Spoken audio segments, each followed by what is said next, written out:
오늘 본문 말씀 하반절에 보면 누구든지 그리스도의 영이 없으면 그리스도의 사람이 아니라 그렇게 말씀하고 있습니다. 이 말씀이 무슨 말씀입니까?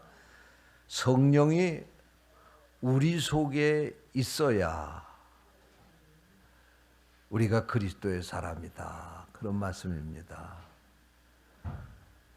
우리의 심령 속에 성령이 계셔서 그 성령이 우리의 삶을 주장할 때에 성도다운 삶을 살 수 있다 그런 말씀입니다.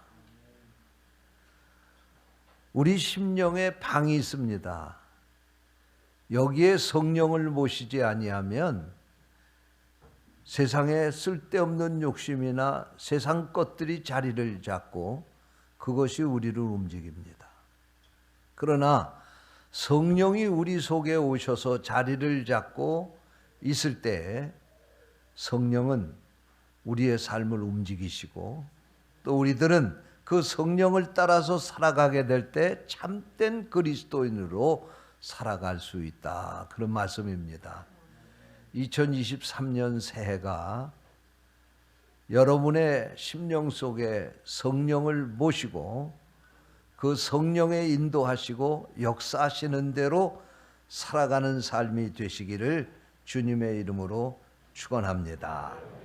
18세기 미국의 유명한 부흥사였던 찰스 피니 목사님이라고 하는 분이 계신데 이 목사님이 이런 말씀을 하셨어요.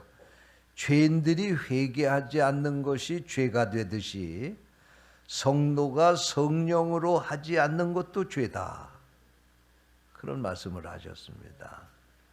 그러니까 우리가 가가지고 무슨 죄를 진 것만 죄가 아니고 성령이 우리를 인도하지 않고 우리가 사는 것은 다 죄를 지을 수밖에 없기 때문에 죄가 된다. 그런 말씀입니다. 여러분, 바라기는 2023년도에 이 성령을 따라 사심으로 여러분의 모든 삶에 하나님의 뜻이 이루어지고 하나님께 영광을 돌리는 새해가 되시기를 주님의 이름으로 축원합니다. 그러면 왜 우리가 성령을 따라서 살아야 합니까? 한번 따라서 하세요. 성령으로 삽시다. 우리가 성령으로 살아야 되는데 왜 성령을 따라서 살아야 합니까? 첫째로 따라서 하시기 바랍니다. 우리는 연약하기 때문입니다. 그렇습니다. 여러분, 인간이 얼마나 연약한지 성경은 사람을 질그릇에다 비유했습니다. 질그릇이 쉽게 깨지고 부서지는 것처럼 우리 사람의 몸도 마음도 이렇게 쉽게 깨지고 부서질 수밖에 없다는 말씀입니다. 여러분, 사람이 대단히 강한 것 같지만 사람 정말 연약하기 짝이 없습니다. 조금만 과로해도 그것 때문에 피곤하고 지치고 그것 때문에 병들게 됩니다. 작은 일에도 마음의 상처를 받게 됩니다. 어려운 일을 당하게 되면 낙심하고 절망하게 되는 것입니다. 이처럼 사람은 연약한 존재입니다. 그렇기 때문에 자기 혼자 그 인생을 바치고 끌고 갈 수가 없습니다. 그래서 이 세상에 많은 사람들이 인생을 살다가 결국은 우울증에 걸리기도 하고 자기 인생을 제대로 끌고 갈 수 없어서 낙심이 되어서 모든 것을 포기하는 사람들도 많이 있습니다. 2021년도 통계를 보니까 2021년도 한 해 동안 극단적인 삶을 선택한 사람, 다시 말하면 자살로 인생을 끝마친 사람이 13,352명이라고 합니다. 우리나라 사람 통계입니다. 그러니까 이 통계는 하루에 37명이 자기 목숨을 포기한다는 말씀입니다. 자살한다는 말씀입니다.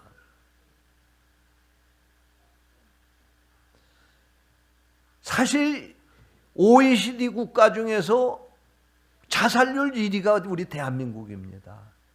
예? 좋은 거 많이 밖에다 자랑을 해야 될 텐데 정말 부끄러운 일을 하고 있는 거예요. 그런데 인간은 이렇게 자기 스스로가 자기를 바칠 수가 없어서, 자기 스스로가 이 험악한 세상에서 살아갈 수가 없어서 무너지고 부서져 결국은 자기의 목숨까지도 포기하는 이런 경우를 맞이하게 되는 것입니다. 그런데 로마서 8장 26절 말씀에 보니까 성령님은 우리의 연약함을 도우신다, 그렇게 말씀하고 있습니다. 성령님께서 여러분들에게 오셔서 여러분들을 도와주심으로 말미암아 이 새해도 믿음으로 승리하는 성도들 되시기를 주님의 이름으로 축원합니다. 인간은 연약해서 자기 혼자 인생을 살아갈 수가 없습니다. 바르게 살 수가 없습니다. 그러므로 하나님의 도우심, 성령의 도우심이 반드시 필요한 것입니다. 우리가 성경 복음서에 보게 되면 예수님께서 제자들을 선택하셔서 3년 동안 제자들과 함께 동고동락하셨습니다. 제자들은 날마다 예수님의 말씀을 들었습니다. 예수님의 병 고치는 것을 직접 보았습니다. 죽은 자를 살리는 것을 보았습니다. 오병이어로 5,000명을 먹이고 12강주리를 남기는 기적을 보았습니다. 배를 타고 가다 풍랑이 일어나자 예수님 말씀 한마디에 풍랑이 잔잔케 되는 것을 그들은 목격했습니다. 그래서 제자들은 이 예수님이 정말 메시아고 이 예수님을 위해서는 자신들의 목숨까지 내어놓겠다고 호언장담을 했습니다. 그런데 여러분, 그 제자들이 어떻게 됐습니까? 예수님이 십자가에 못 박히시기 위해서 겟세마네 동산에서 붙잡히시게 될 때 제자들이 다 예수님 버리고 도망갔습니다. 이게 인간입니다.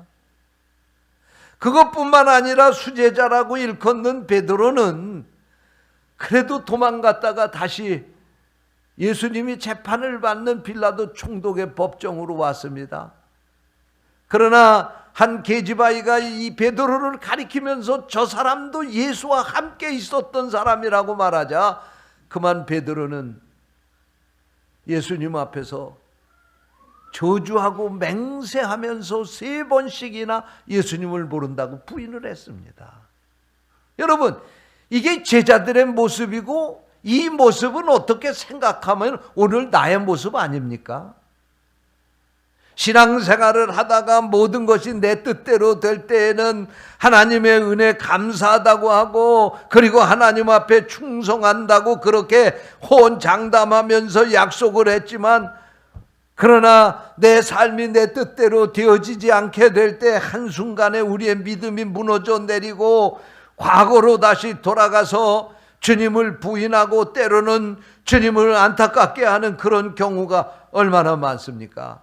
이 인간의 모습입니다. 인간은 이렇게 연약한 존재인 것입니다.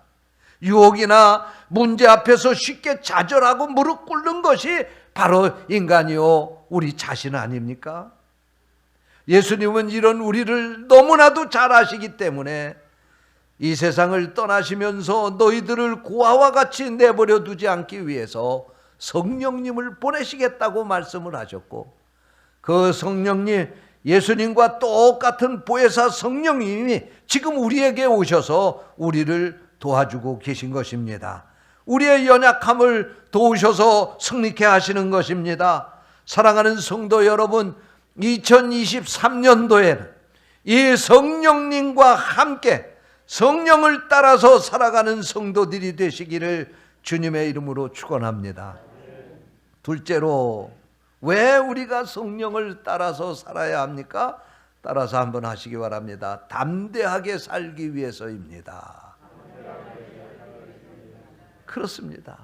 베드로와 제자들은 예수님 앞에 호언장담하며 죽기까지 따라가겠다고 약속을 했지만 예수님이 죽으실 때에 죽음이 두려워서 다 예수님을 버리고 도망갔습니다. 그런데 그들이 오순절날 마가의 다락방에서 성령 충만함을 받은 후에 완전히 새로운 사람이 되었습니다.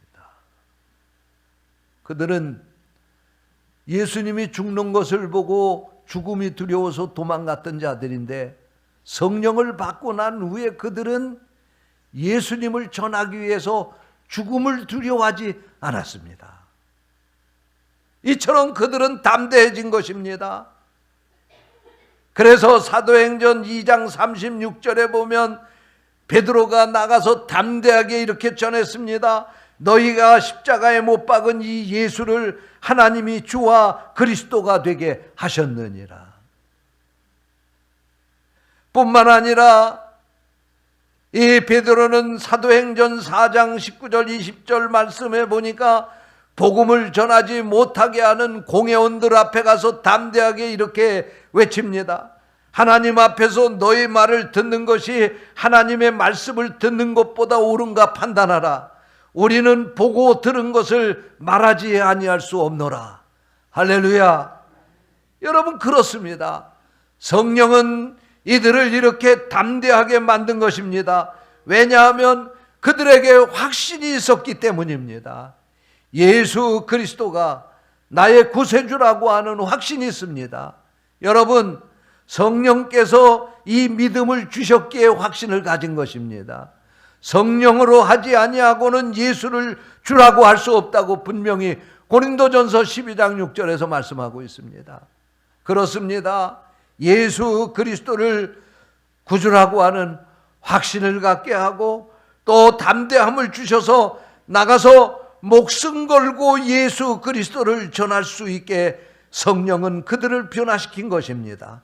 사도행전 7장에도 보면 스데반이 공회 앞에서 담대하게 복음을 전합니다. 당시의 공회원들은 예수 그리스도를 반대하는 사람들이었습니다. 십자가에 못 박아 죽이는 데 앞장섰던 사람들이었습니다. 뿐만 아니라 예수를 따르는 자들이 예수 그리스도를 전하지 못하도록 협박하고 감옥에 가두었습니다. 그러나 예수님을 따르는 이들은 그것을 두려워하지 않았습니다. 특별히 여기 사도행전 7장에 나오는 이 스데반은 그 죽음 앞에 당당하게 맞서서 순교의 길을 선택했습니다. 어떻게 그가 이렇게 담대해질 수 있었습니까? 성령이 그 속에 있게 될 때 스데반은 죽음을 두려워하지 않았다는 말씀입니다. 사랑하는 성도 여러분, 이 성령이 이 새해도 여러분을 도우시고 이끌어 주시기를 주님의 이름으로 축원합니다. 우리 감리교회 창시자인 존 웨슬리 목사님은 대학생 시절에 토마스 아켄피스의 그리스도를 본받아라고 하는 책을 읽고 큰 감명을 받았습니다. 그래서 그는 옥스퍼드 대학의 홀리 클럽이라고 하는 조직을 만들어 가지고 대학의 경건 운동을 주도했습니다. 후일에는 미국의 조지아의 선교사로 떠나게 되었습니다. 그가 미국의 선교사로 가기 위해서 배를 타고 대서양을 건너게 되었는데 그만 큰 풍랑을 만나서 죽음의 공포를 느끼게 됩니다. 두려워서 벌벌 떨고 있는데 그 배 안에는 존 웨슬리와 함께 모라비안 교도들이 타고 있었고 그들은 이 두려움 앞에서 오히려 평안한 모습으로 찬송을 부르며 그 사나운 풍랑을 견뎌내는 것을 목격하게 되었습니다. 이날 존 웨슬리는 자기의 일기장에다가 나는 어린아이가만도 못한 믿음을 가지고 있다고 그렇게 적었습니다. 인간적인 열정으로 아메리카 인디안을 구하겠다고 포부와 의욕을 가지고 용감하게 출발을 했지만 대서양을 건너다 그 풍랑 앞에서 무너졌던 존 웨슬리였습니다. 결국은 선교도 실패를 하고 다시 영국으로 돌아오고 말았습니다. 존 웨슬리는 자신의 영적 수준에 대해서 회의를 느끼기 시작했습니다. 자신이 너무나도 믿음이 없다고 하는 사실을 통감했습니다. 자기 자신이 하나님 앞에서 너무나도 초라하다고 하는 것을 깨닫고 고민하기 시작했습니다. 그러던 어느 날 그는 독일에서 온 진젠도르프 목사님을 만나게 되었습니다. 존 웨슬리는 진젠도르프 목사님에게 자신이 대서양을 건너게 될 때에 두려움에 사로잡혀 있었던 자신의 고백을 말했습니다. 그러자 진젠도르프 목사님은 그에게 물었습니다. 당신은 구원의 확신이 있습니까? 그러자 존 웨슬리는 나는 구원받게 되기를 바랍니다 라고 대답을 했습니다. 구원의 확신은커녕 이제라도 구원받았으면 좋겠습니다 라고 대답을 했다는 말씀입니다. 그는 성공의 목사의 아들입니다. 그 자신도 목사입니다. 선교사로 미국까지 갔다 온 사람입니다. 그럼에도 불구하고 구원의 확신을 갖지 못하고 이렇게 두려워서 떨고 있었던 것입니다. 진젠도르프 목사님은 그에게 이렇게 말했습니다. 당신은 구원받았다고 하는 확신이 들 때까지 믿음에 대해서 설교하십시오. 그리고 구원의 확신이 생기거든 그 믿음으로 더욱 열심히 믿음에 대해서 설교하십시오 라고 조언해 주었습니다. 여러분, 그런 존 웨슬리가 올드스케이트에서 성령 충만함을 받고 세계는 나의 교구다 라고 외치며 복음을 전해 오늘날 세계에서 존 웨슬리 목사님의 영향을 받은 이러한 교인들이 가장 많은 우리 감리교회와 웨슬리의 영향을 받은 교단들이 된 것입니다. 어떻게 그가 그렇게 비겁했던 그가 그렇게 담대하게 복음을 전할 수 있었습니까? 성령 충만하게 될 때 그렇게 될 수 있었던 것입니다. 종교개혁가 마틴 루터는 오직 성령만이 그리스도는 주시라고 고백하게 하시며 그리스도를 가르치시고 전파하시고 성도의 삶에 적용하게 하신다고 말했습니다. 그렇습니다. 성령은 우리로 하여금 예수 그리스도를 깨닫게 하며 예수 그리스도를 구주로 믿도록 역사하는 것입니다. 확신을 가지고 살게 하는 것입니다. 담대하게 이 세상을 살아갈 수 있도록 우리를 도우시는 것입니다. 여러분, 우리 앞에 어떤 일들이 일어날지 모르는 우리는 새로운 세상을 만났습니다. 이 새해는 우리가 한 번도 경험해 보지 못한 세상을 살아가게 될 것입니다. 여러분 앞에 어떠한 일들이 일어날지 모르는 그러한 채로 여러분은 이 새해를 맞이했습니다. 그러나 여러분, 성령을 따라 사시면 두려워할 필요가 없습니다. 성령께서 여러분을 도와주실 것이기 때문에 그렇습니다. 이 새해를 성령을 따라 사는 성도들이 되시기를 주님의 이름으로 축원합니다. 셋째로, 왜 성령을 따라서 살아야 합니까? 따라서 하시 바랍니다. 능력 있게 살기 위해서입니다. 그렇습니다. 사도행전 2장에 보게 되면 성령이 충만했던 예루살렘 교회는 기사와 표적이 많이 나타났다고 전하고 있습니다. 여러분, 그렇습니다. 성령이 우리 가운데 오시면 우리 가운데 자리 잡고 그의 인도하심을 따라 살다 보면 우리의 삶이 기사와 표적이 나타나게 된다는 말씀입니다. 하나님의 능력을 가지고 살 수 있도록 우리를 도와주신다는 말씀입니다. 인간의 능력에는 한계가 있지만 하나님의 능력은 무한한 것입니다. 그러므로 제한적인 인간의 능력에 의지해서 살지 마시고 무한한 하나님의 능력을 가지고 살아가는 성도들이 되시기를 주님의 이름으로 축원합니다. 사도행전 3장에 보면 베드로와 요한이 성전에 들어가다가 나면서부터 안진뱅이 된 사람을 고쳐주었다고 하는 이야기가 나옵니다. 그때 그 안진뱅이가 먹고 살기 위해서 그곳에 앉아서 지나가던 사람들에게 한 푼 줍시오, 한 푼 줍시오라고 구걸을 하고 있었습니다. 이곳을 지나가던 베드로가 바로 그 안진뱅이를 향해서 이렇게 말했습니다. 은과 금은 내게 없거니와 내게 있는 것으로 내게 주노니 나사렛 예수의 이름으로 일어나 걸으라. 할렐루야. 그러자 이 사람이 벌떡 일어났습니다. 걷기도 하고 뛰기도 하며 하나님께 영광을 돌렸습니다. 어떻게 베드로가 이런 능력을 행할 수 있었을까요? 성령께서 하신 것입니다. 성령이 그 속에 와서 그를 이끌고 가게 되자 베드로의 말하는 것이 능력이 됐습니다. 베드로가 가는 곳마다 능력이 나타났습니다. 여러분, 이 새해가 바로 여러분들에게 이런 새해가 되시기를 주님의 이름으로 축원합니다. 자전거가 올라갈 수 있는 언덕은 한계가 있습니다. 결국은 언덕을 오르지 못하고 내려서 그 자전거를 끌고 갈 수밖에 없는 겁니다. 그러나 오토바이를 타고 가게 되면 오토바이를 타고는 그 언덕을 너끈히 넘어갈 수가 있게 되는 것입니다. 여러분, 저는 성령을 따라 사는 사람과 자기의 능력을 믿고 사는 사람의 차이가 이거라고 생각합니다.